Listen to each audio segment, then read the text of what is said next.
Ρωτάνε μέχρι που θα το πάω. Μέχρι τέλους. Με ρωτάνε μέχρι που θα το πάω. Μέχρι τέλους. Μέχρι τέλους. Right. Right, ladies and gentlemen. Whew.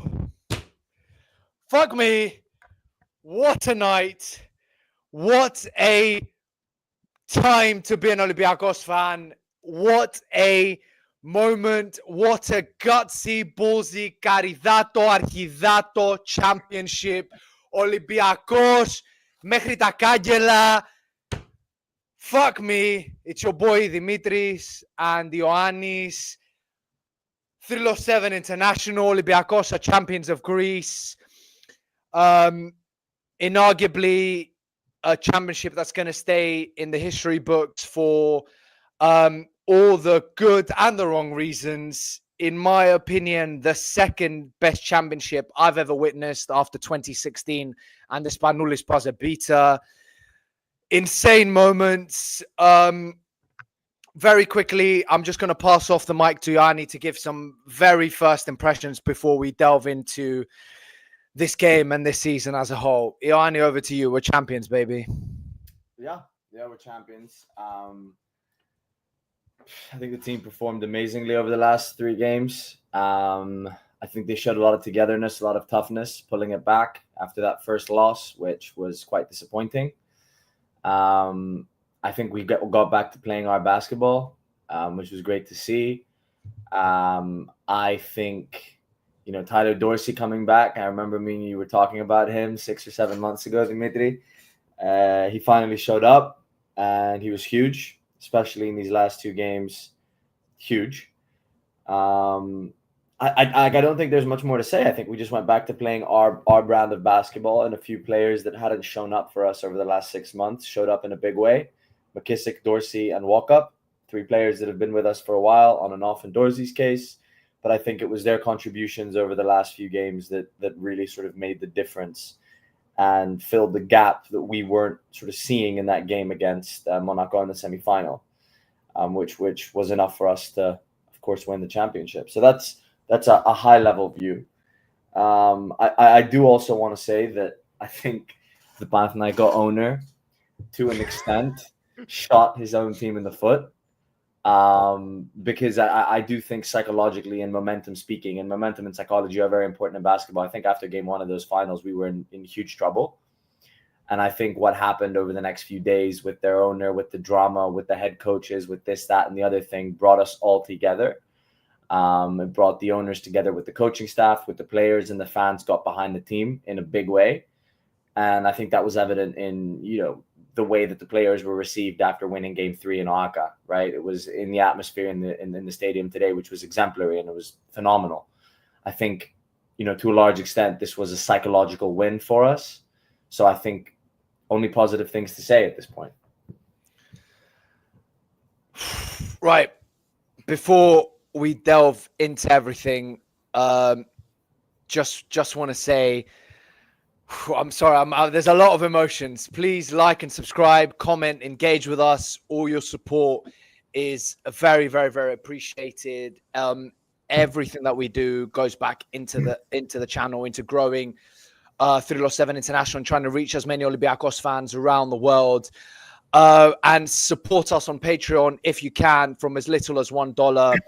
You can join our WhatsApp group, which is just absolutely popping, especially in days like today, but throughout the whole season. And there's even more content the higher up you go when it comes down to the tiers. And with that in mind, I also wanted to say and give a huge shout out to one of our most faithful, one of our most loyal patrons, Christos Moraitis, who's donated £100 for us. Thank you so much. We appreciate your support in ways that you can't imagine. You've been such a loyal supporter. I mean, you helped me with tickets for the Aston Villa game over a year ago. You've been through so much. You've actually joined us on stuff that's outside 307 International, which we can't reveal just yet. But hopefully you guys will be seeing very soon. But yeah, here's a message from Christos and all his support. He goes, Θρύλε χρόνια πολλά, πρωτάθλημα ξανά. Thank you guys for everything you do for the fans. So for the Greek-speaking fans. At the start of that message, he said, Thrille, happy birthday, league champions again. Obviously, 100 years.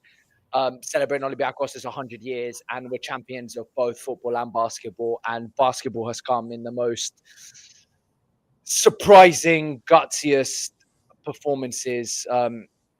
Just like Ioanni just said, I mean, a week and a half ago, no one would have expected this. That loss to Monaco absolutely drained us, killed the team. The team looked absolutely empty after that. It looked like we were going to get swept. Giannakopoulos was coming out saying stuff like, if you respect me, you beat them 3-0. I mean, that cunt got exactly what he deserved. Came to the second game and he started being a fucking bellend and provoking everything. And his behavior sort of brought back this energy from both the fans, the players, Barzokas. If it wasn't for his behavior and his cuntness, I don't know if we'd be here today. Honestly, I swear to God, that man is so jarring, so toxic that he, as Ioanni said in a polite way, he didn't just shoot his team in the foot, he shot his team in the dick.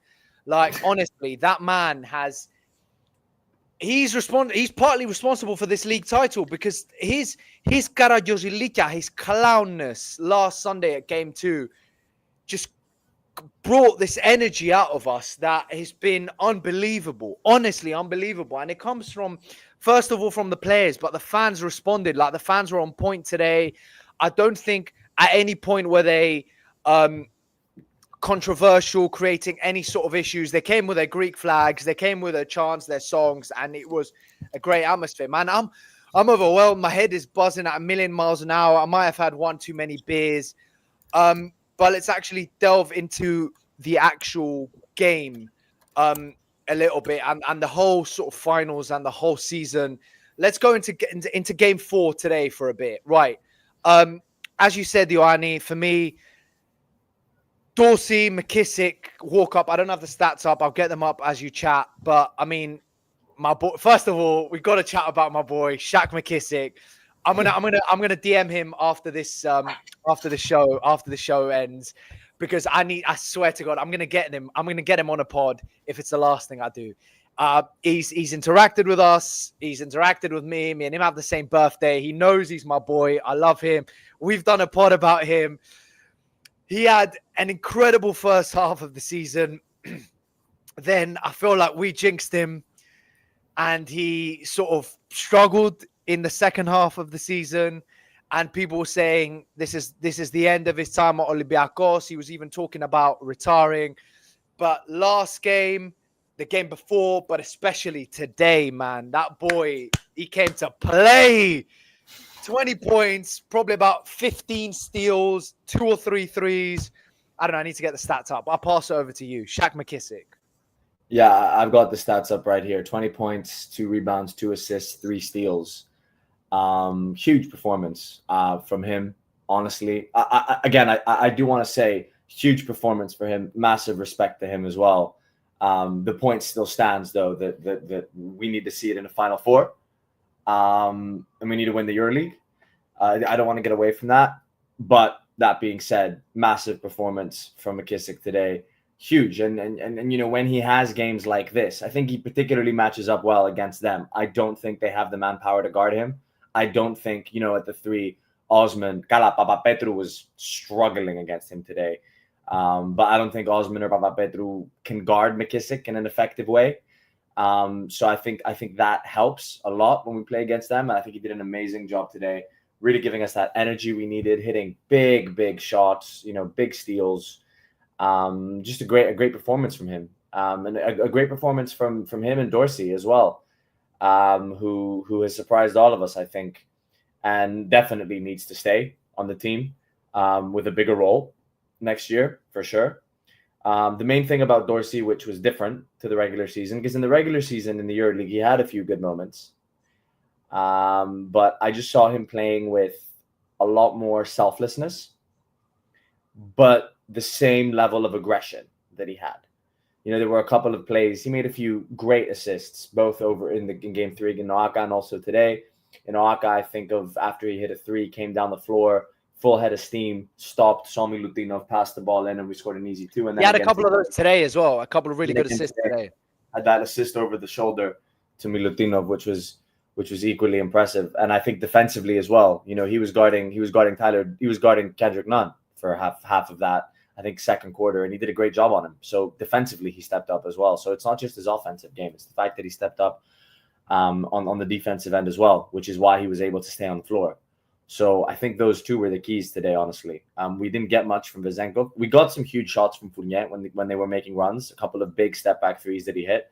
But offensively, he didn't have a huge game. 13 points, of course, 6 rebounds, 4 assists. Good game for him overall, but not one of those games that you think, okay, Fournier carried us. And Vezenkov, 2 points, 1 rebound, 1 assist.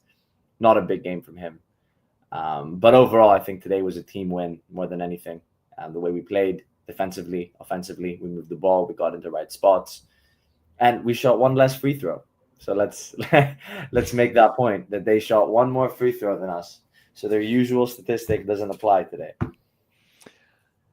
I agree. I agree about everything. I said at the start of the game, if Milutinov has a good game, we're going to win.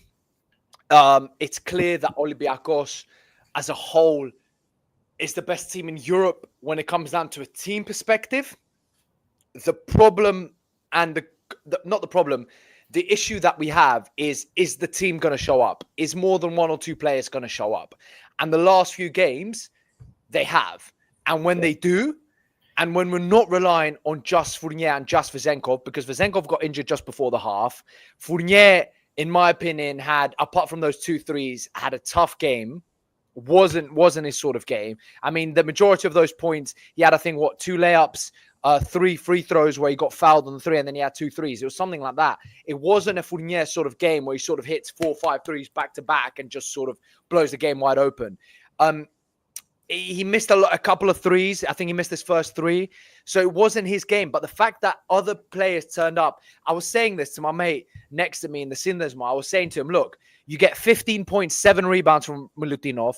You get 6 points, 5 assists, 5 rebounds from Walkup. You get 10 points from McKissic, 4 rebounds, 2 steals. These are the sort of stats that you need as Olympiacos and as Barzokas' team for you to succeed. And we've seen that in the last few games, that plurality on offense has given us this championship. It's as simple as that. The minute everyone turns up, not even everyone, the minute more than 1 or 2 players turn up, we're the best team in Europe. It's as simple as that. And if more players, so Vezenkov will shut off brilliantly against Monaco. They played excellent defense on him, right? Fournier turned up, he dropped 30 points. If 2 more players had backed up Fournier, Goss got 12 points. Maybe 1 or 2 more had backed him up with 8 or 9 points, a couple of rebounds, a couple of hustles, a couple of steals. We would have won the EuroLeague. I think it's as simple as that. The way that we play, if everyone's locked in and if everyone performs, we're incredible. And I got to give you a shout out because you were saying this a month ago after the Real Madrid playoffs. You'd rather have Panathinaikos in the Final Four. We match up better with them. Fuck me, you were right. We match up so well against them, and it's clear today. And I mean, I don't know. Ataman shot himself in the foot with his team selection, not having Gabriel in and having Yurtseven. Like, I don't know what the fuck he was doing with his bigs there, but yeah, fuck me. We are the best team in Europe when we want to be. Yeah, I think we are anyway. Basketball is not like football, where in one game anything can happen, and that's what I said before the Final Four, and that's just what the Final Four is, right? In one game anything can happen. I still think in a 5-game series against Monaco we win, right? That being we win said, 3-1. We won 3-1 against them in a 5-game series. That being said, though, if it was a series type of EuroLeague, we definitely don't win in 2012, and I'm not sure whether we win in 2013. So we can't necessarily adjudicate things in that way. I will say, and something I really believe, it's not about comparing to Monaco semifinal. I don't think it's necessarily about players not showing up.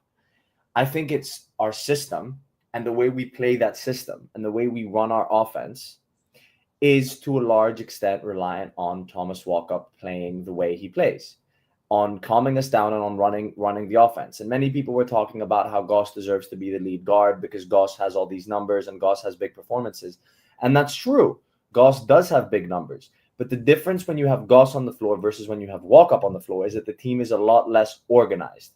The team doesn't run the sets it needs to run in order to enable for the types of scoring and attacking that we did during this series with Panathinaikos, because starting in game 2, Walkup showed up, right? And Walkup has been showing up for the past 3 games. And when he's on the floor and he's directing our offense and he's making sure that we start that the offense starts where it needs to start, that the right things happen to kick off the offense, that the 2 initial handoffs at the top happen, then that opens up driving lanes for McKissic. That opens up open threes for Peters. That allows the rest of the team to play well.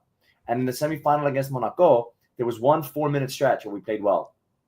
And it was that 4-minute stretch that Walkup played. Even though Walkup himself didn't have a great defensive game, he was, and always will be the general to set us up into our offense, which is, I think, a very important factor of him and a reason why he plays more than other guards do, despite his limitations on the offensive end. So I think that was very important today. Ioanni, just to interrupt, I completely agree, because it was obvious today that there was a couple of times he'd get the ball at the top and him and Dorsey and Milutinov were trying to set up and get the right screens for each other and try to get the right matchups. It was so clear that he was basically telling Milutinov, you come now, Dorsey, you come now. He was basically, the 3 of them were having their own little formation, their own little setup. And you could see Walkup just say to them, you come, you go, you come, you go. And he, as you said, general. Directs the offense. And it's very important. Yeah, I think that's the story of the game, honestly. I think on their side, I mean, they were just, they weren't hitting a lot of open shots. The Lorenzo Brown selection over Gabriel, I can kind of understand what the thinking was, because Brown has played well against us and Gabriel, I heard, was slightly injured. And they figured that, coming with one center wouldn't be necessarily a downgrade because we have one center. That being said, Brown didn't have a good game. And he didn't play in the second half. But the difference in quality between our center and their center is like fucking gold compared to shit, right? Milutinov on one leg and fully blind is a better center than Yurtseven. So, and also Gabriel with half a leg is a better center than Yurtseven, in my opinion. Yurtseven is a piece of meat, as we call him in Greece. He's kreas, like the man. I like the whole thinking around that. I just don't understand, because whenever we match up against them, our inside play, if we get our inside play right, we win the game. As simple as that. And coming to play against a team that has one center that you can either sort of get them tired or hit them enough where they get tired, and you have 2 options to do that, and then you can bring in Mitoglou as well as your small center. I don't understand the thinking around that at all. I think Ataman today got completely outcoached. That is the worst game I have ever seen Ataman coach Panathinaikos in. He was Panathinaikos were nowhere today, absolutely nowhere. That was the worst game they've had in 2 years, in my opinion. I'll actually scratch that. The Super Cup of last year, his first game where we beat them by like 25 or something, where Ladidakis went off. That was probably their worst game ever. This was their second worst game ever. It was a shit show. It was a shit show. From the first second, we absolutely dicked on them. Defensively, we were great as well. Aggressive. Yeah. We were handsy with them. They were very handsy. They were missing some open shots. That being said, I mean, they shot better from 3 than we did. They were 40%. We just shot a lot less of them. I'm trying to understand. Statistically speaking, where the game was different. I think it was their turnovers. They had 6 more turnovers than we did. And just defensively, they were more lethargic. We hit some great shots. There was nothing else to be said. They were missing a lot of shots. I mean, even last year, game 4, they won it because Kendrick Nunn went crazy in the fourth quarter, and today he wasn't to that standard. And we continued to play well. We continued to find open shots. We hit big shots. When McKissic hits threes, I mean, if McKissic has a game where he's scoring his threes, and the same goes for Walkup, it's hard for us to lose. It's very difficult for us to lose. Because how do you defend against that? How do you defend against if McKissic hits his threes? How are you defending against him? You get too close, he blows by you. You play help defense, he dishes it. If you give him space, but he's hitting his threes, you're fucked. Same thing with Walkup. If you give him space, he's hitting his threes, you're fucked. But if you play too tight and he blows by you, he can find anyone on the court. This is what I mean. Like, I'm trying to like compose myself and actually analyze the game and actually, but it's just I'm so like overwhelmed from emotion, from like this energy and adrenaline from what we watched today, that it's really difficult to sort of be objective about what we've watched and like actually have like an unbiased approach, because I generally was watching that and I was just like, bring us Jordan's Bulls, like we'd fuck them up. Bring us the 3-peat Bulls and we'd beat them. Okay, outside of today, the series as a whole, I personally think, if there's two things. This series could have ended 3-0 for us, or it could have also ended 3-0 for them. And what I mean by this is, it could have ended 3-0 for us if we decided to turn up in that first game. Because the first game that we lost because we weren't in it mentally. But at the same time, it could have ended 3-0 for them if Giannakopoulos hadn't done the Karagiosilika in the second game. And because we were mentally so out of it that the team looked empty. The team honestly looked like it was going to fall apart. If we hadn't won that second game, that team would have, half the team would have left, free agency, sold, whatever. Barzokas would have quit. Nikolopoulos might have even sold the team. Who knows what would have happened? Like, literally, the difference, not even a week, the difference a game makes is insane. Yeah.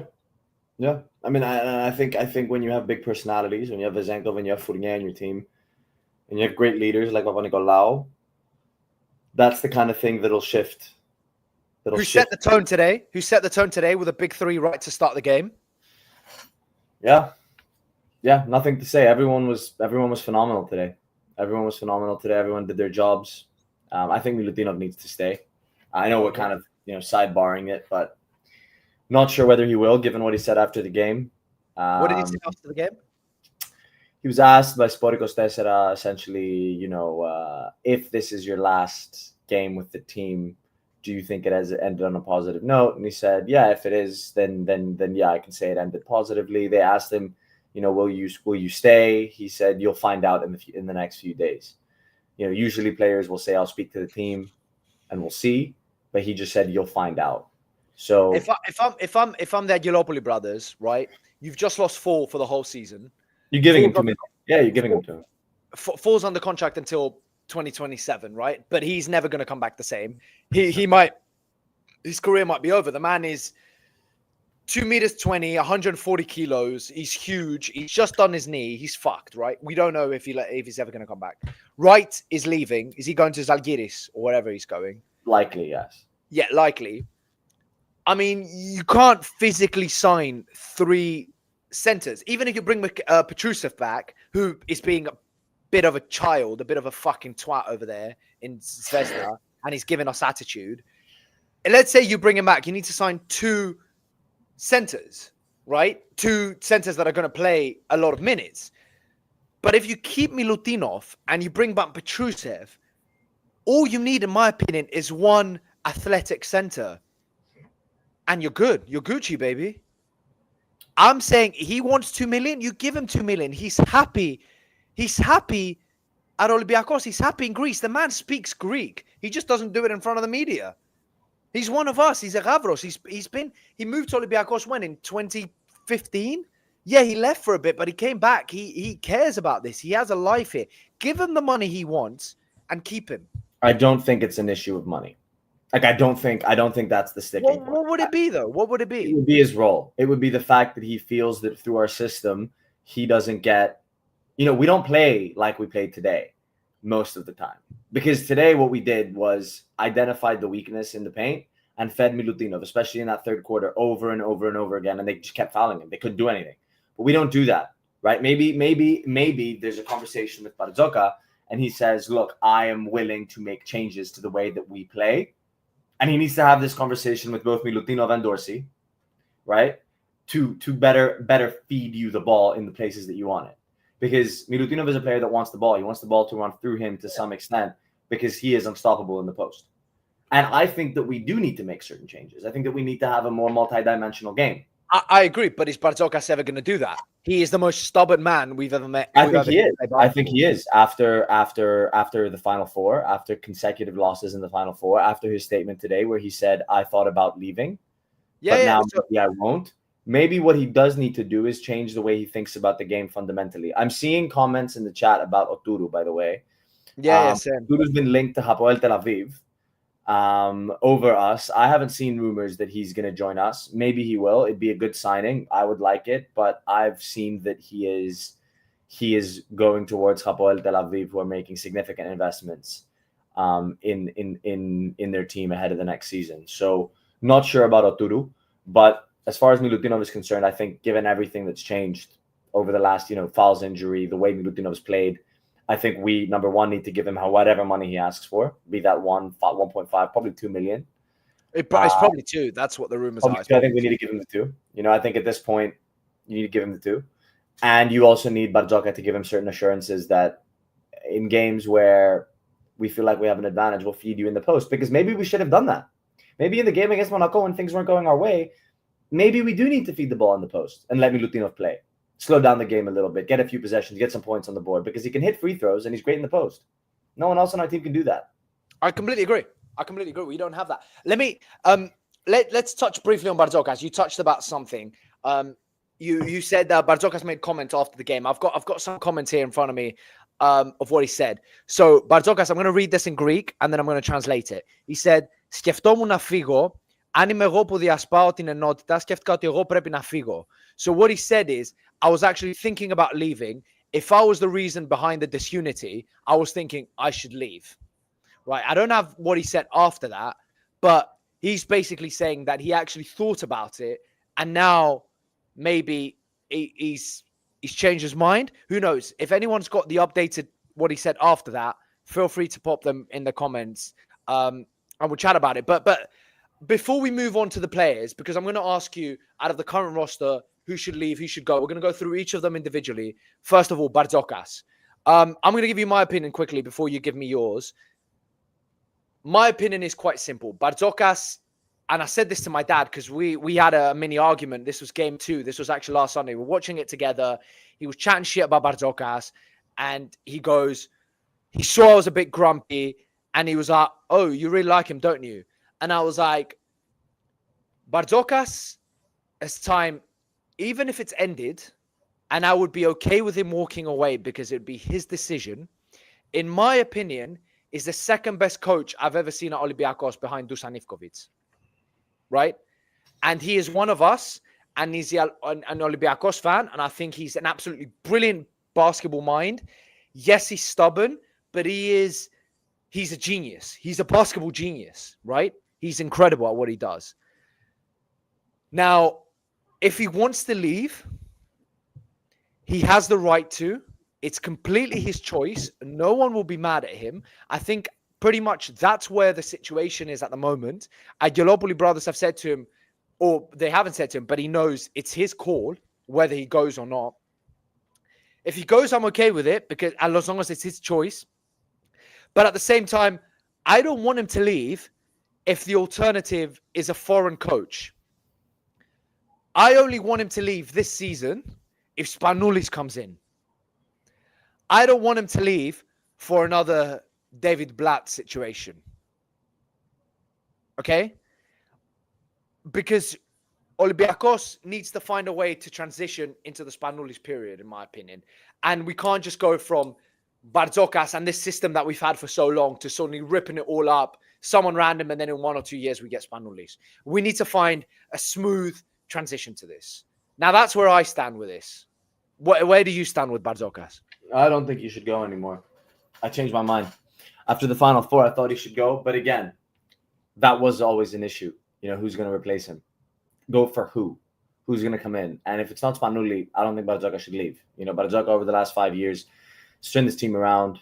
There was a period of time in 2020 when we were talking and we weren't sure if a Greek team was going to make the Final Four again because of the We budget. weren't even making the playoffs. We weren't making the playoffs. Spanoulis' last season, we didn't even make the playoffs. So we finished There was ninth. a huge gap between us and where we needed to be.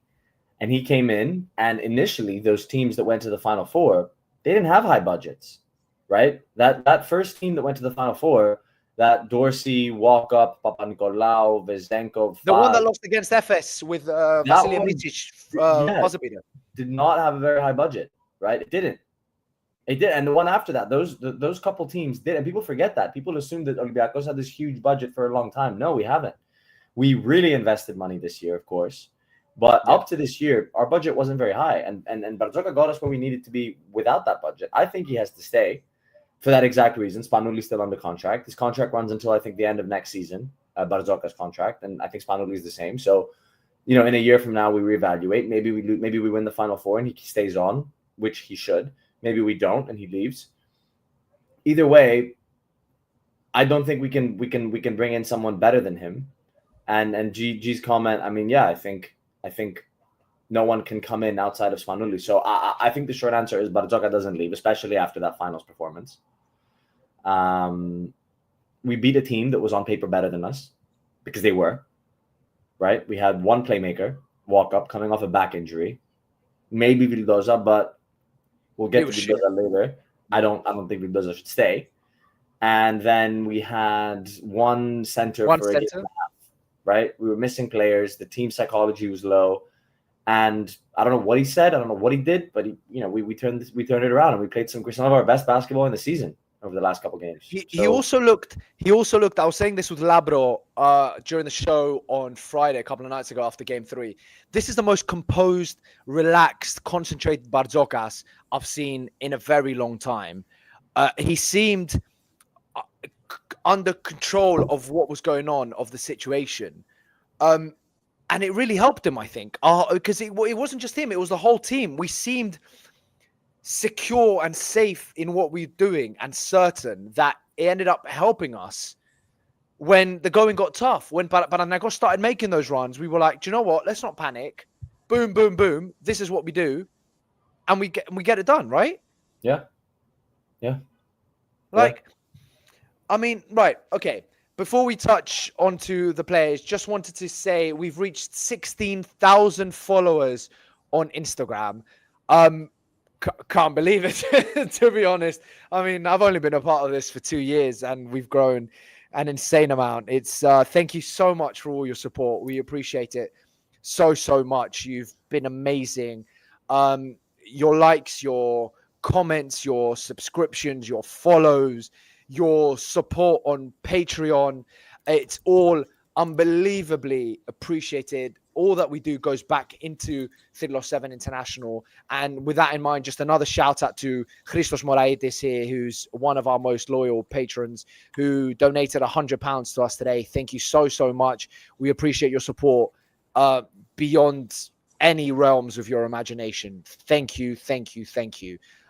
You've been amazing and we appreciate you. Right, Ioanni, let's talk about the players now. Each individual player. Right, let's go through some of the players that you think should go like this, that are easy decisions, and some that are a little bit harder, and some that are definite stays. Right? There's a couple that are out of contract. Let's start with those. Some that apparently are leaving already. Goss apparently is gone. Personally, I would have kept him. I don't know how we fucked that up, especially since when Walkup got injured and then he turned the fuck up.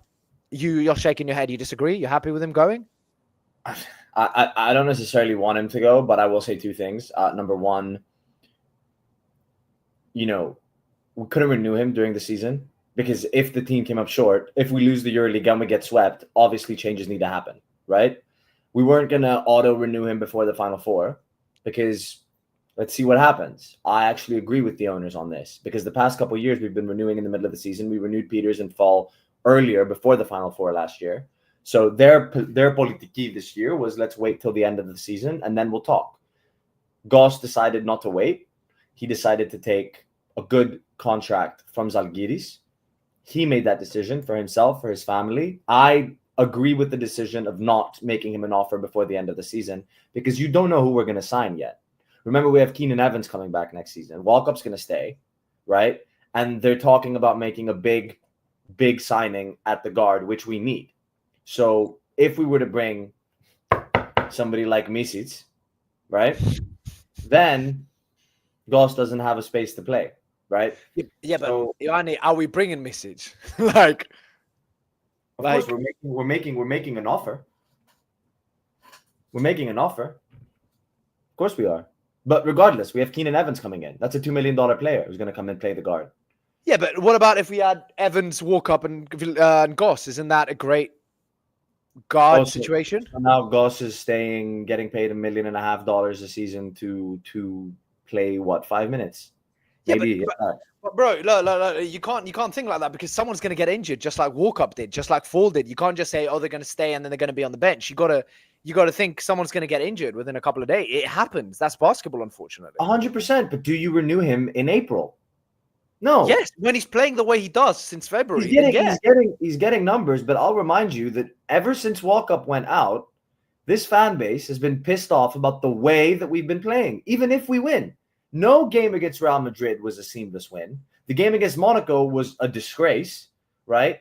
Even if Goss is averaging 14 points, five assists, the fact that the team isn't actually flowing and playing the way they should play when he's on the floor is something that we should talk about.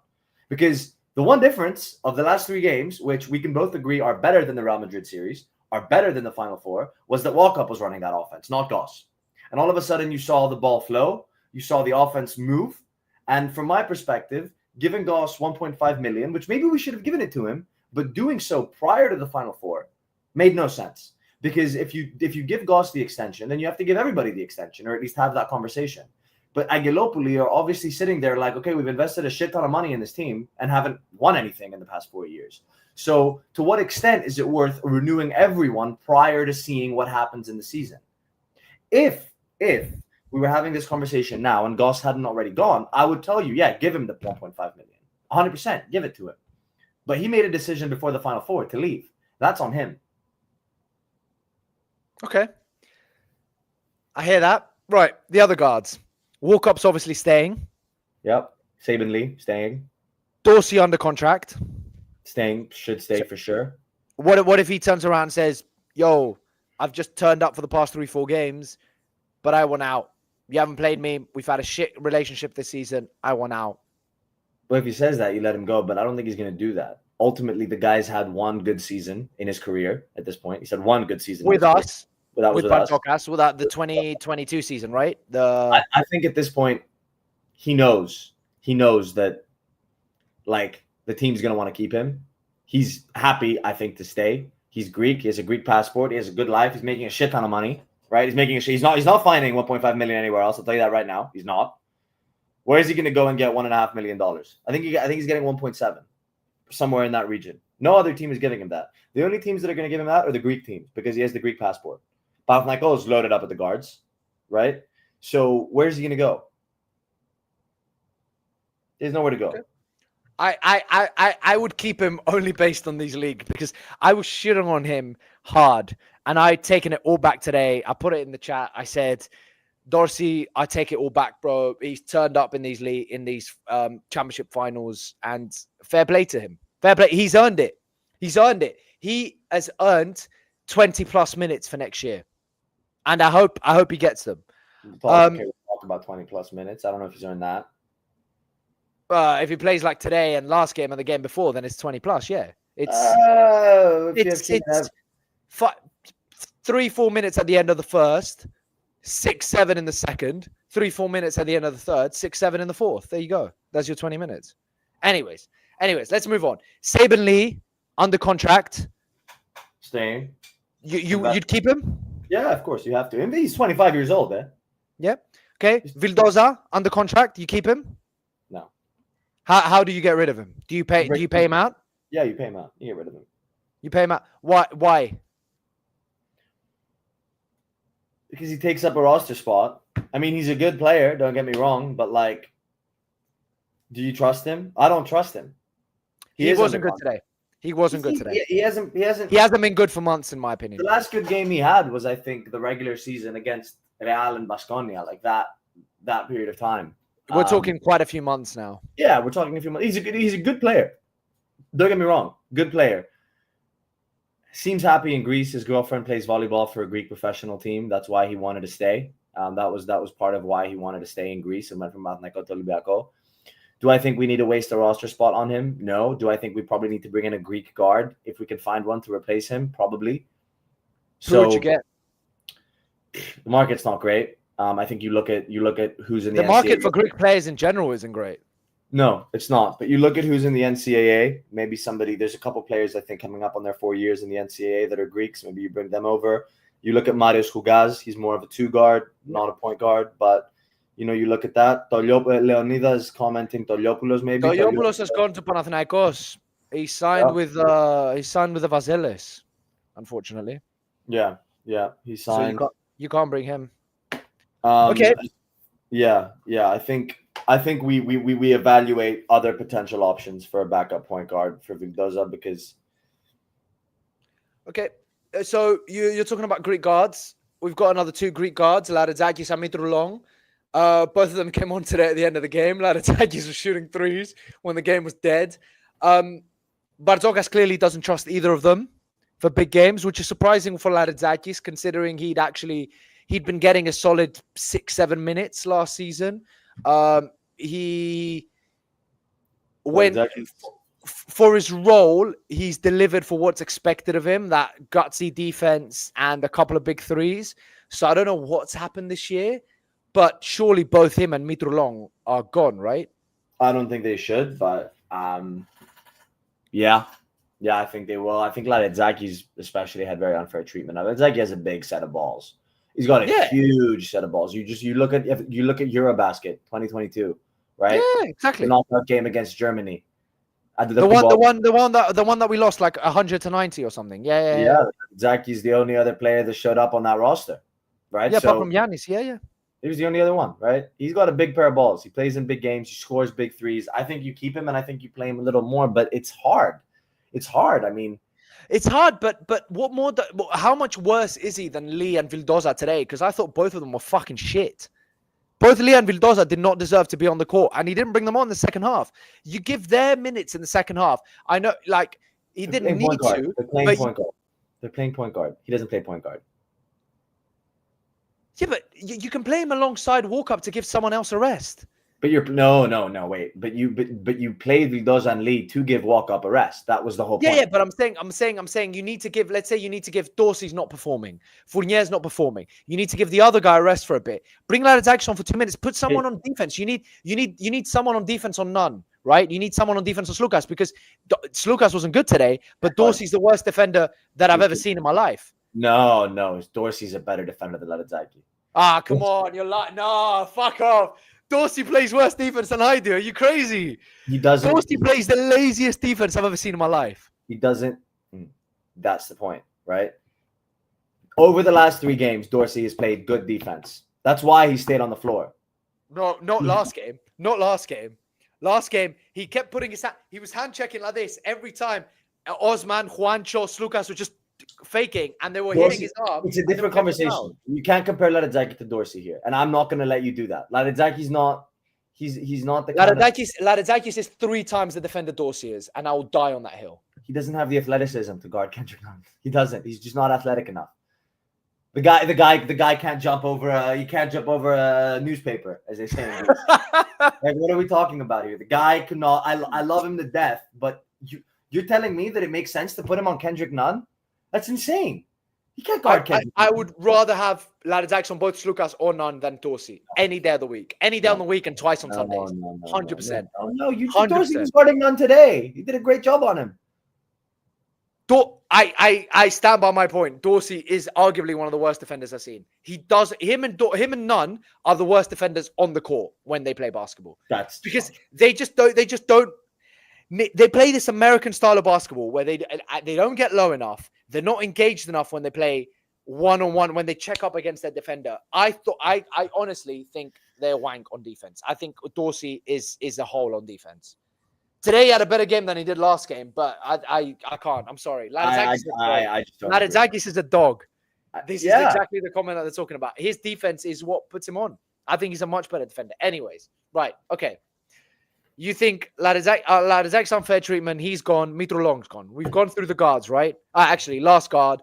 Shaq McKissic, the boy, my favorite guy, the legend. I swear, I'm DMing him. I'm getting him on a pod. I have to get him on a pod. Beryl as well, hopefully. She's a bigger Gavros than all of us, man. She's been engaging Panathinaikos fans on Twitter and like chatting shit to them. Right, McKissic. He was talking about even retiring, man. He seems happy in Greece. He seems very, very happy in Greece. I'd be very surprised seeing him on another team. I think if he did leave, he'd retire. Like what are you thinking about that? That picture with him and Angelopoulos at the end. What's going on? If he leaves, I think he goes to Peristeri. I think he goes to like Ike.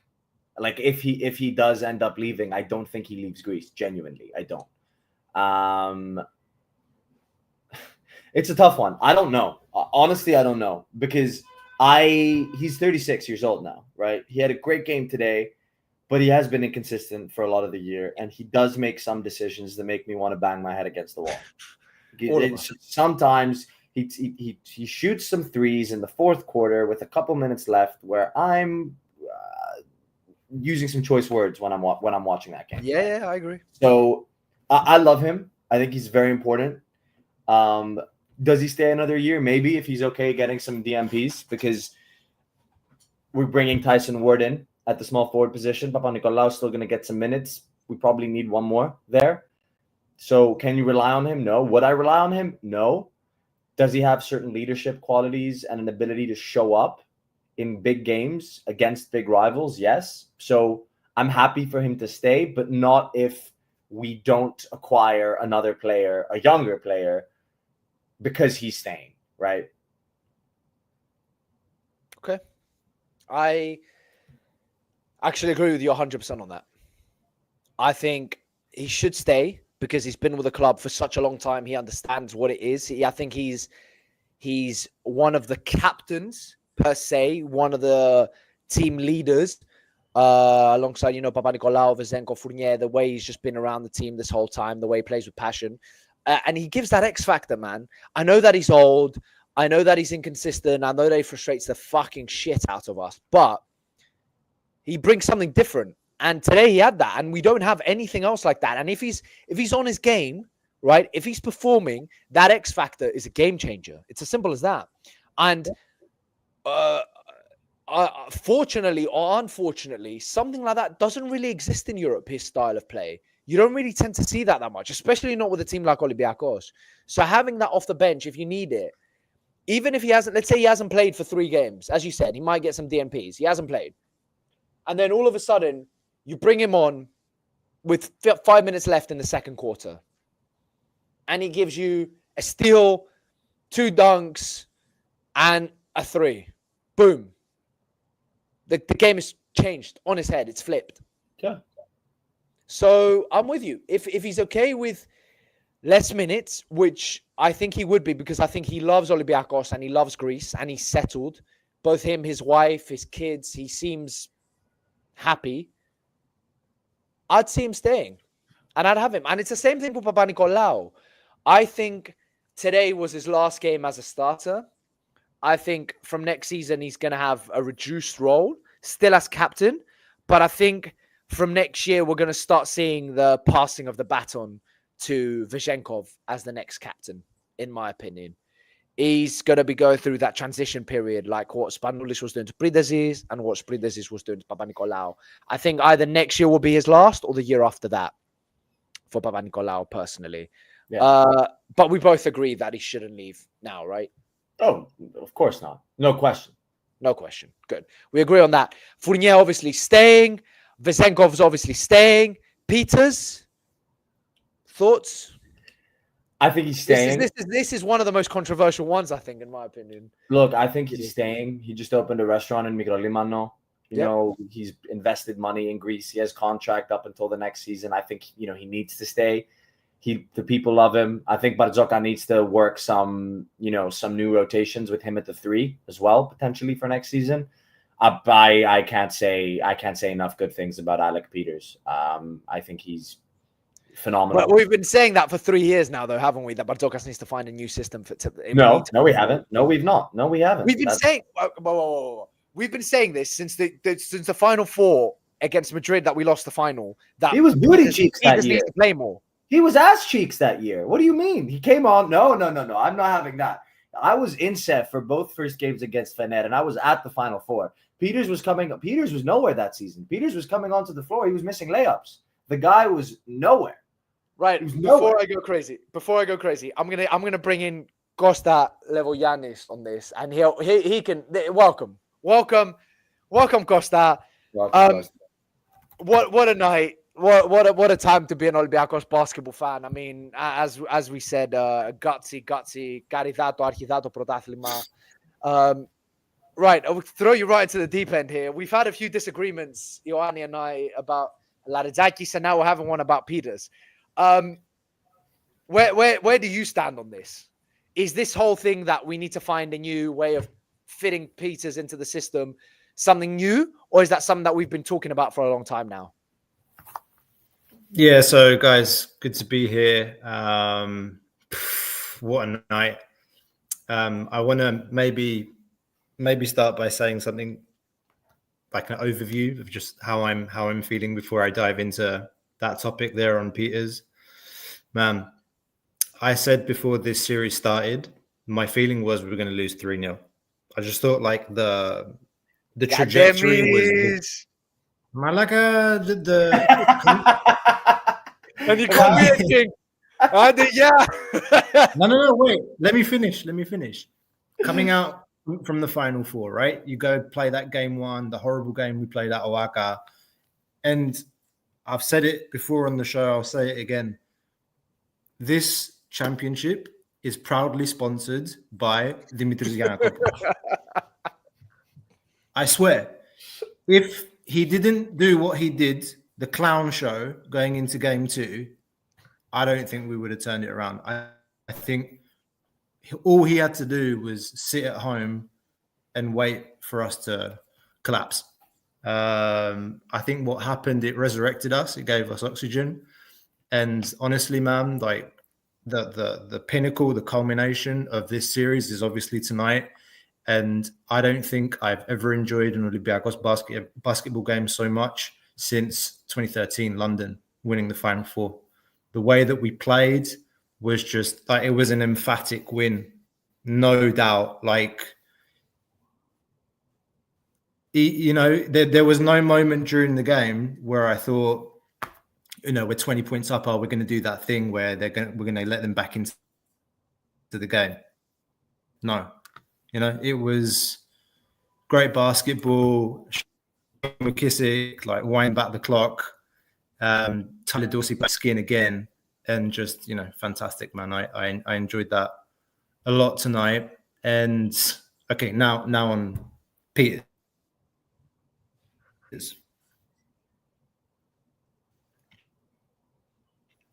I agree with Fener game. Costa, you're lagging. Remember him has changed a lot since then. And Peters, okay, no. Costa, honestly, that's not my main.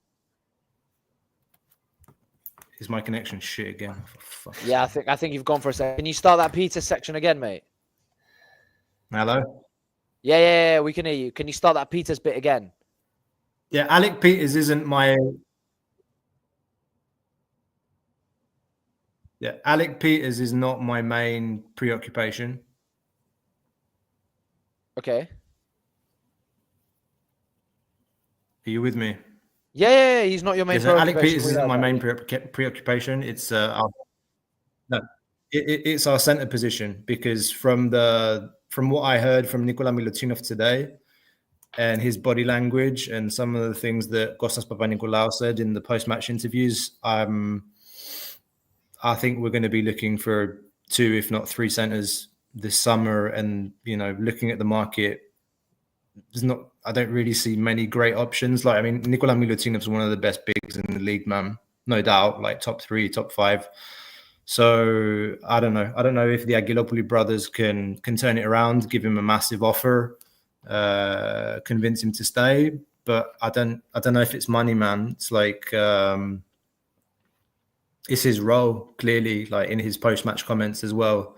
I think he mentioned specifically a conversation he had with Barzokas that, you know, this could be one of the last times we were playing together. So give it everything. So that's my main preoccupation, man, going into next season, not Alec Peters. Okay. Can we at least get a verdict on this thing about Peters? Wait. Let me just clarify my position, and then we can ask for comment. Because my position is pretty simple. I said that next season we need to think of a way to work Vezenkov and Peters into the same lineups, and we've started to see that in the finals. Dimitri's contention was to say that actually, no, we've been saying this for 3 years. My response is that that's not true. 2 years ago, he wasn't. 3 years ago, he wasn't good enough. Last season, we didn't have Vezenkov, so Peters played 30 minutes a game and did great. So we weren't talking about changing any systems at that point. This is really the first season when we recognize the value that both. This is the end of the season, Ioanni. Like we were talking about it 2 years ago, and then when Vezenkov came back last season, at the end of last season. In my opinion, things need to change. Barzokas knows that, right? To win the EuroLeague, you're going to have to change some things, and so they need to work on certain lineups that include Peters more. I don't think that's this is my worry. I don't see, in my opinion, because we've been talking about this for so long, and because Barzokas hasn't changed it. You disagree that we haven't been talking about this for so long, and you think Barzokas can change this. My opinion is because we haven't. Barzokas has clearly shown he can't change this. And that's my worry, that he won't change this. And next season, we're going to see another 10, 12-minute games from Peters. That's what I'm worried about. We're both agreeing that if Barzokas stays, he understands that certain changes need to be made in order to... I disagree on this.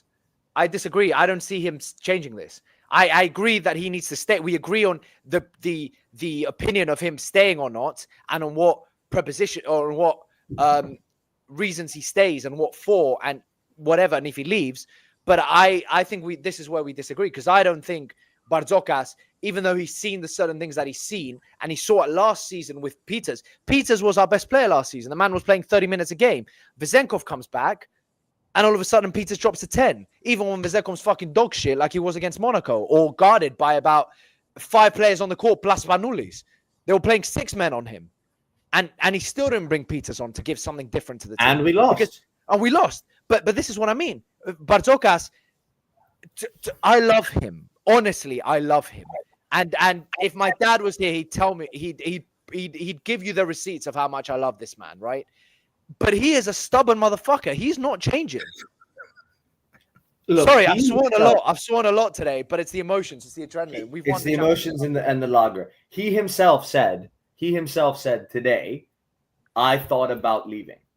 In order to change your mindset and decide that, no, actually, I'm going to stay, I find it impossible to believe that he's not going to sit down and genuinely think about the way that he handled the rotation this season. And he's not resistant to change. 3 years ago, the guy was playing 5 players for the first quarter, a new 5 for the second quarter, he was actually playing substitutions with the clock, something he changed this season. Mid-season, he changed it. Yeah. And I think he is going to make some changes. If Peters stays, which I think he will, I do think they're going to find different and new ways to work him into the rotation, and it'll be interesting to see how. Costa? I agree with that, man. Like, I think this season was exceptional in a sense. You know, Vezenkov's obviously come back, and, you know, you talk about the Monaco game, man, but it's like, what do you do there? Is your highest paid player, your star player, what do? You don't play him. And, you know, in that Monaco game, is that the time where you're going to kind of go all out and think, play Peters and Vezenkov in the same lineup like we've seen in the beginning of the finals? Yes, obviously. I don't know. Like, it's you know, hindsight's always 20/20, but I don't know, man. That's you know, will Barzokas change that going into next season? Again, like, for me, it's not really the question, man. I think I think it's something that he should take from these finals, as well as Tyler Dorsey's performance. Because before these finals started, I think we all knew Tyler Dorsey's not going to be here next season. On €1.5 million contract, what's he done this season, man? It's like he almost like worked that contract in 2 games. Do you know what I mean? It's crazy. 3 games. Yeah, 3 games, but fine, man. $500K I don't know a game. Half a like million a game. that's a question for you guys though. Like, do you think he did enough? Like these last 3 games, like his contribution. We He has a spoke Greek about Dorsey contract earlier. Yeah, He has a Greek contract. The Greek contract in and of itself is enough. For me, it's not even the Greek contract. For me, he has the same thing as McKissic. He has that X factor. He showed it in these 3 games. When Dorsey plays and he plays well, we win. It's the only game that I can remember, like a big game that he's performed, but the team hasn't won, was that FS semi-final in 2022, which we lost to the Mismatch buzzer beater, where I thought Dorsey was incredible. But we end up losing. But that was a game because we lost to the better team. Like FS were incredible that year. So it was just one of those. But I think he's an X factor. He's like McKissic. He brings something different to the team. And if he turns up like he did the last 3 games, if we can get that out of him for the majority of the season, then of course he stays. Yeah, but if he doesn't have the Greek passport, then like think about Isaiah Kanan. 2 seasons, better, like more consistent and better than Dorsey has been ever for us, I would say. Didn't stay though because the Greek I would have kept Kanan, so that's a different point altogether. Potentially, because I preferred outside of these.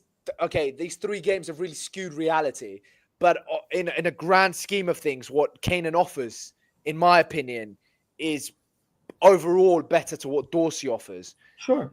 But again, he had to go because of his defense. But yeah, he doesn't have a Greek passport, so unfortunately, it is what it is.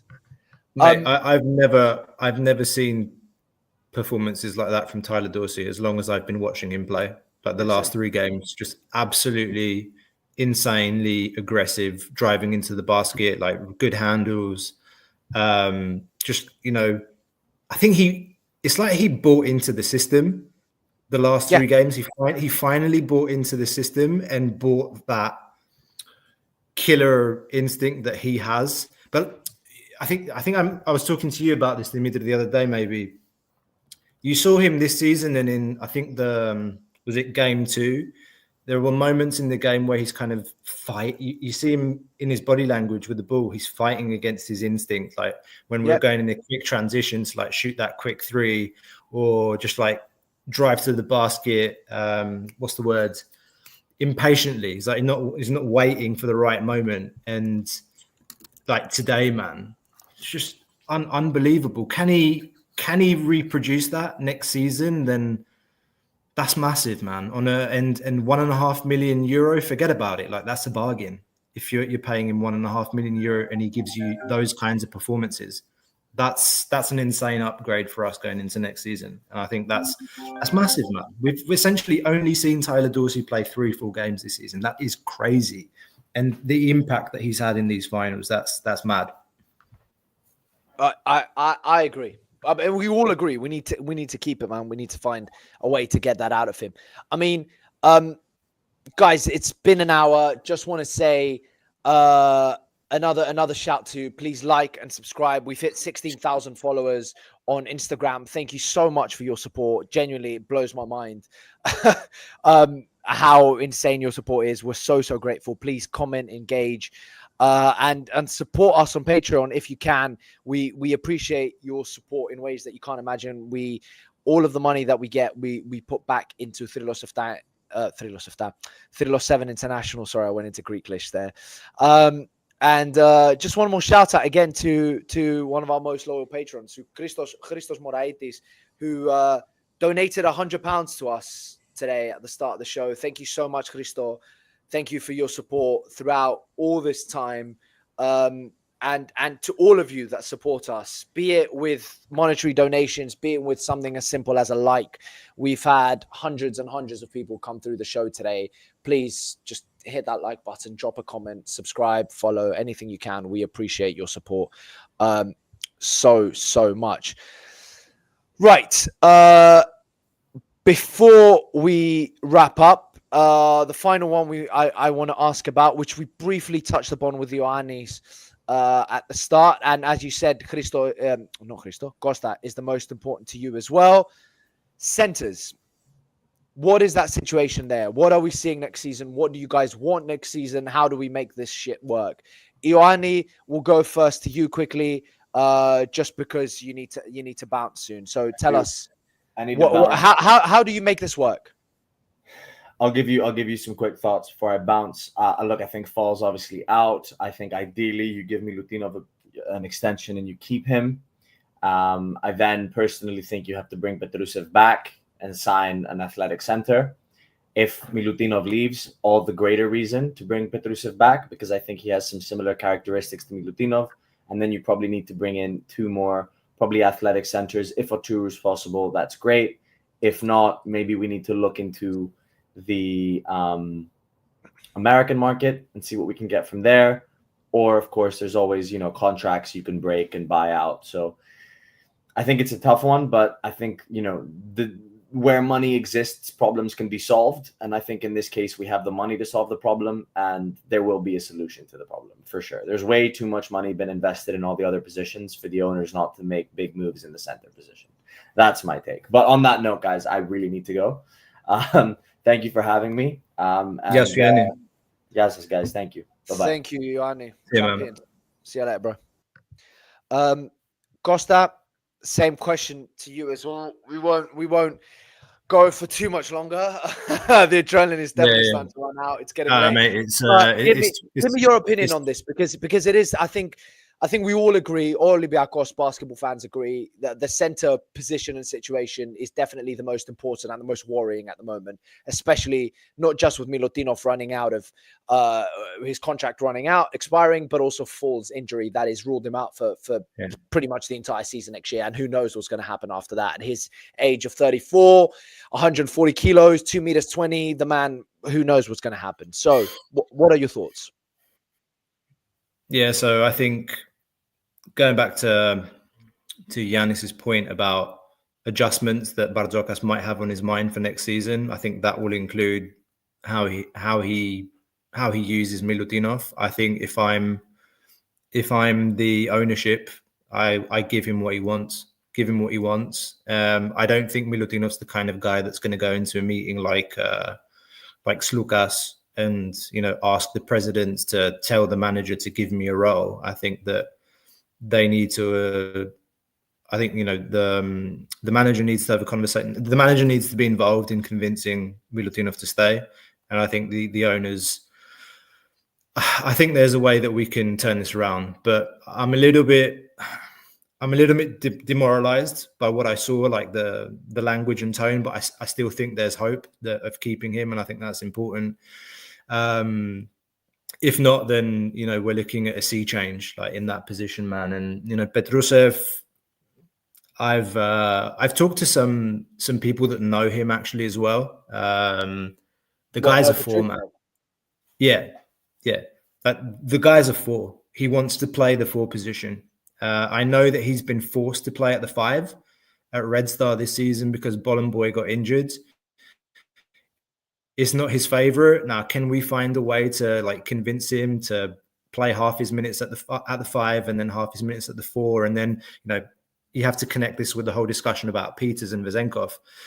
There's a lot to think about, man. But, for me, for sure, Petrusev has a role to play there. Ideally, I want Milutinov to stay. There's been some talks about Devin Booker. He's been talked about. Doesn't have a very big buyout. He can stretch the floor. He can hit the 3. I think he's had a really good season this year as well at Bayern Munich. So I don't know, man. I'm not really Dan Naturu as well. Yannis mentioned he's been rumored. I think Dubai are looking at him as well.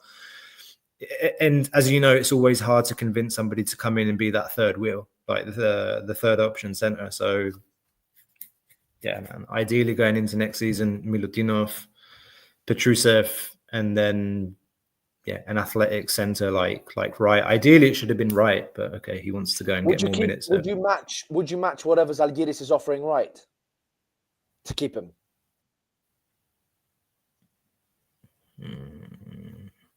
Nah, not my priority. But I do you know what it is, Mito? It's the health issues.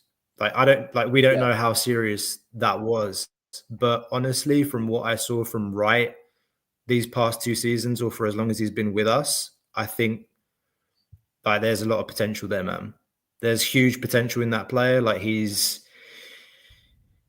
can play ball, man. He's not only physical, like undersized center that we like to see at Olympiacos these past years. Plenty of examples like Kyle Hines, Brian Dunstan, etc. He can shoot pretty well for a big. Like we've seen him. Didn't he get a buzzer beater? He got a buzzer beater against Barcelona last season, didn't he? I think he won us the game with and against Panathinaikos, I remember him. Was it Panathinaikos? Yeah. Yeah, and against Panathinaikos last season too, man. Like last season against, he's like he can shoot above average for a big. So yeah, man. For me, it's the health issues that cast doubt over Moses Wright. So I'm not sure I would match that, to be honest. Fez, okay. I know we don't tend to do solely basketball pods. Shows. So I'm going to take something from our football shows that we do, and I'm going to ask you for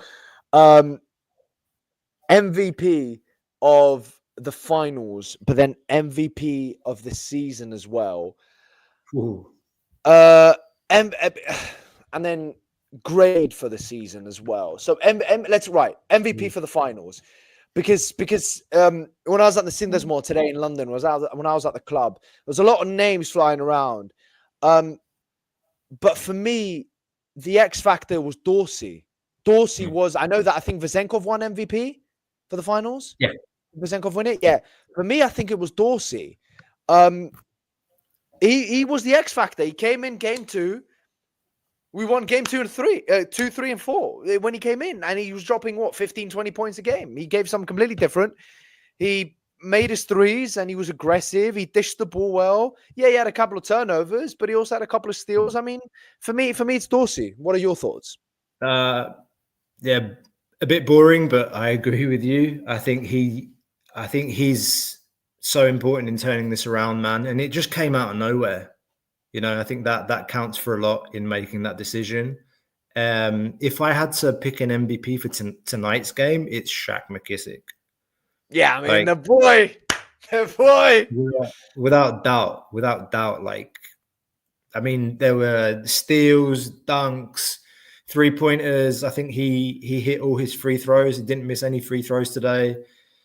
I think Ioanni whipped out his stats earlier. It was something like 20 points, 3 rebounds, 3 assists, 2 steals. Career, I think season high in the Greek league this season. Wait, let me tell you. So in 23 minutes, he had 20 points, 6 from 6 at free throws, 4 from 4 with 2-pointers, 2 from 6 at 3-pointers, 2 rebounds, 2 assists, 3 steals. Yes, insane. I mean, that's really what you want from a role player like McKissic, someone who plays 20 minutes to drop you 20 points, get 3 steals, 2 assists, 2 rebounds. That's a full box score, isn't it? That's an all-rounder. Yeah. No, it's vintage McKissic, like at his best. And his contract's up, right? Yep, his contract's. But did you see that picture at the end with the Angelopoulou brothers that they were taking on the court? That like the one of the Angelopoulos was crying. I don't remember which one. I think it's Yorgos. McKissic was saying some things about retiring. We talked about this with Ioanni before you jumped on. Basically, we both said the same thing. So seeing as we're talking about this, I'll ask you about it. But we both said we'd keep McKissic with a reduced role. He's happy in Greece. He's settled. Wife, kids, everything. Ioanni thinks that even if he were to leave us, he'd probably go to someone like Peristeri. He'd stay in Greece. What are your thoughts on McKissic? A, do you think he would go? Actually, look. A, do you want him to go or stay? And B, do you think he would leave? I think he's done enough to stay, man. Like just the performance tonight alone, and in general, like his. I had some question marks about him when he started the whole podcast stuff. I think I may have commented even on this podcast that I think his mind's kind of gone. Like, he's not focused on basketball. It was that cemetery. It was that cemetery comment. Killed him. No, mate. Like, I agree with that comment. Like, it's true. Like what he said. Right. Like fair play, and he's proven me wrong again. Like in the finals. For sure, with his performances, like I think for his standards and what we expect from him, the past few months have been disappointing. But man, if it's I think clearly he doesn't want to go to Bologna, like he doesn't want to leave Greece. I think you kind of hit the nail on the head there. If he keeps playing, he'll probably end up playing for a Greek club or not. I don't know, man. They asked Barzokas about it today again. About his comment on retiring, and he said, "I hope he reconsiders." So that presumably means that he's going to. Yeah, so presumably that means he's going to ask the ownership to offer him a new contract. So at 35 years of age, I think he probably understands as well that even if he moves, he's not going to be moving for big money. So they offer him a salary that's not as high as what he's getting now, but he wants to stay in Greece. He might compromise. Him and coach are like this. Coach is staying, so I think he's clearly the teacher's pet. Yeah. He's clearly loved by Barzokas. I mean, rain or shine or the earth might be ending. McKissic is getting his 20 minutes. He's the most constant thing in Barzokas' life when it comes down to it. Barzokas might make all the other substitutions, but McKissic is going to find a way to get his 20 minutes a game. So if it's not 20 minutes next season, man. It will be 20 minutes next season, but even if it's 10, even if in this 10 minutes he gets 6 points, 2 rebounds, an assist, and a steal, there you go, done, sorted. That's what you need. Mate. And especially if those points that he gets, they're big points because they're energy points. They're off a steal or they're a dunk. There's something that give the team momentum. They're not just simple layups that you and I do. They're actually like momentum giving points. So he offers something more apart from just points. That he gets everyone pumped. So and you need players that understand who they're playing for and what Olympiacos represents. He's our longest serving player, no? Consecutive. After Papanikolaou. Him and Pap. Yeah. Him and Pap, because Milutinov came. I mean, I know Milutinov in total has been here for longer, and Vesenkov, but in continuity, it's McKissic after Pap. Yeah. So he's like the old guy. This is what I was saying to Annie. In my opinion, he's one of the senior squad, like one of the captains. And this is the comment. So G has put this comment here telling us what McKissic said after the game. He said, "Us old," and I quote, "Us old boys are here to show the new guys who Olympiacos are and what this club means." The guy gets it. And this is what I was saying in the episode that I did with Ioanni like 6 months ago when I jinxed the fuck out of McKissic when I was saying he's one of the best Americans who have ever played for this club. But he's not just a mercenary who does it for the money. The guy clearly loves playing for Olympiacos and being in Greece. He's settled. He's found his home, right? He was a journeyman before Olympiacos, and he found Olympiacos and he's settled. He's been here, 5+ years? He signed the 2019-2020 season? Halfway through that when Barzokas came in, like January of 2020. So he's been here, 5.5 years? Nearly 6, yeah. Nearly 6 years. Like, if he plays next year, it'll be 6.5 years. Like, that's a lot for an American player in one team. And I mean, G's comment here. With McKissic, you got Beryl too. Beryl she's one of us, bro. Like, she's our queen. We all love her. So, like, yeah, I said it before. I don't know if you heard. I don't know if you were watching before, but if it's the last thing I do, I'm getting Shaq on this show, man. I'm getting Shaq on this show. I'm DMing him after the game. Like, the guy is just let the man like bask in glory. And okay, celebrate. tomorrow. I'm DMing him tomorrow. No, mate. Okay, it Tuesday. has to happen. Tuesday. You have to make this happen. Like time have of to make- recording, it's midnight. Nearly 10 minutes, nearly 10 to 1 Central European time. Dimitris Grimtsidis, co-host of No, Figure 7 but I don't know International. if a lot of you guys, I don't know if you guys watching this know. McKissic and I have DM'd. He reached out to me after the episode that we did with Ioannis when we were talking about 6th man of the year. And now he's in my opinion, one of the best Americans that's ever played for us. McKissic and I have the same birthday. Like, we're friends on Instagram. He's my boy, man. We're getting him on this fucking show. We have to. He knows what it means, and this is the thing. We're gonna clip this. We're gonna clip this tomorrow and tag McKissic. All the Olympiacos. This is the thing. All the Olympiacos fans, right? No one can say shit about his effort and about his love and his dedication to this club, right? And you can say that about 1,000,001 other players that seem checked out. Not just with this team, but in the past and in the future.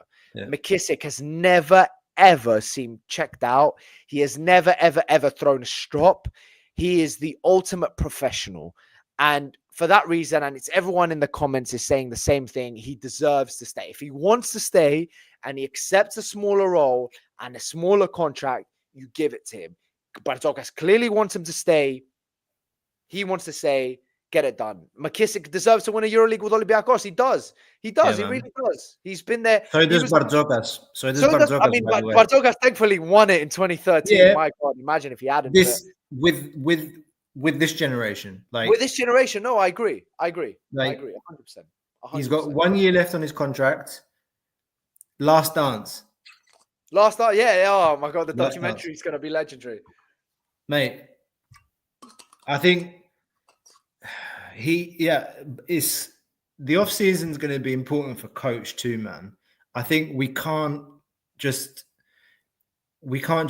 let this this comment kind of slip by unnoticed, like what he said at the press conference about if I'm no longer the one kind of holding us together, like being the uniting force. Yeah. If I'm no longer that person, then maybe it's time for me to leave. Like that went through his mind. And I think as well, man, like, I don't know if going into next season, from the beginning, he says like, this is going to be my last season here. Just like Phil Jackson did back in the day. Different context, of course, but it's like, this is my last season. This is the objective. This is what we want to do. Everyone get around it from the beginning. Yeah. Something to think about. I think it'll be a great way to sort of fight off any toxicity coming from Drakis and the Vazelis, because they target him to a level that I've never seen before, right? They hate him. When I say they hate him, they see Barzokas as their biggest enemy. They absolutely despise him. So if he comes out and says, this is my last season,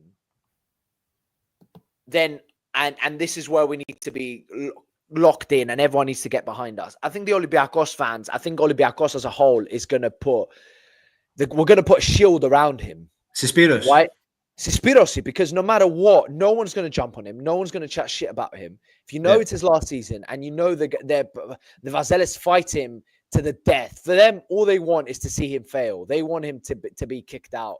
And as long as we're with him and we're behind him and we support him, no matter what happens, you can see, you saw this championship happened, as you said, because of Trakis and his clownness, managing to get all the Olympiacos world into one, managing to combine them into one. Fans, teams, players, coach, everyone. So if we go into next season with that, even if we don't win a single thing, then that's what matters, right? Let's wrap up. Last thing, give me a score, a grade for the season. How do you grade the season? B plus. A B. B plus. B plus. B plus. We won the league in emphatic fashion. The EuroLeague is still a stain in that Monaco game. I mean, otherwise it's perfect, mate. You know, the main objective was EuroLeague. We didn't attain that objective. We won the league in emphatic fashion against all odds, against adversity, in the most toxic environment you can possibly imagine. And the players did it like in an unbelievable fashion, man. Tonight, the way that we won was just like resounding. Nobody can say anything to us about the basketball that we played or like the game. The game's not being decided on the court. I don't care what anybody says. So big ups to the players, all the team, coaching staff, everybody involved around that. Very, very proud. B+ though, overall for the season, B+. Without sounding boring, and this isn't me trying to actually get us to wrap up, I actually agree with you 100% on that. It's going to sound really controversial, but I would have rather taken the EuroLeague and lost the league finals 3-0 with us not turning up. But that wouldn't have happened. But that wouldn't have happened. But I mean, it did happen in 2013. But absolutely love the way we won the league. It makes the EuroLeague hurt a lot less. It makes the stain a lot less. We won, as you said, an insane championship in the absolute toxicity and cesspit that is Greek basketball, and just trying to describe Greek basketball to a non-Greek, Serbian or Turkish fan. These are the only people that I think can understand what is going on in the world of Greek basketball. It's just fucking mental. So getting out of that and winning so emphatically that we did, fair play. So yeah, B+ for me as well. And on that note, guys, it's been an hour and a half. Olympiacos are champions of Greece in, as we said, one of the craziest, to me, the second best championship we've ever won in my lifetime, in my 29 years on this planet. Only the 2016 championship with Spanoulis' buzzer beater tops this, just because of the buzzer beater and Spanoulis shooting over Diamandidis. I mean, I don't think we can ever get anything better than that. But outside of that, this was absolutely incredible. So proud of this team, ending the season on a high, celebrating the 100 years Olympiacos. Man, I'm so grateful to be an Olympiacos fan. We're all so proud. We are one of the biggest, if not the biggest, multi-sport club in the world. We are the biggest. In the world, right? Like, we should be so grateful that for whatever reason in our lives, we're Olympiacos fans, right? I know I say this, but when I say Olympiacos Panapola, Olympiacos above everything, man, I mean it. Like, this club gives us so much happiness, gives us so much pride. Now we can finally have a couple of weeks, months off to sort of rejuvenate and catch our breaths and relax a bit. Enjoy your holidays. We'll be here talking, pre-season transfers, etc. But at least we won't have heart attacks with watching football and basketball games. We'll have our health and our mental health. We'll be able to sort of take a breather for a bit. And on that note, good night. Thank you for your support. We appreciate you so, so, so much. Please don't forget to like, subscribe, follow, support us on Patreon. You guys are the best. And there's even bigger things to come in the next year. 16,000 followers on Instagram, 5,500 on Twitter, a fuckload of subscribers on YouTube and Facebook. Bigger and better things to come, baby. I promise you that. Thank you so much. Olympiacos Panapola. Yeah. Πάμε thriller. Thank you. Peace out, guys.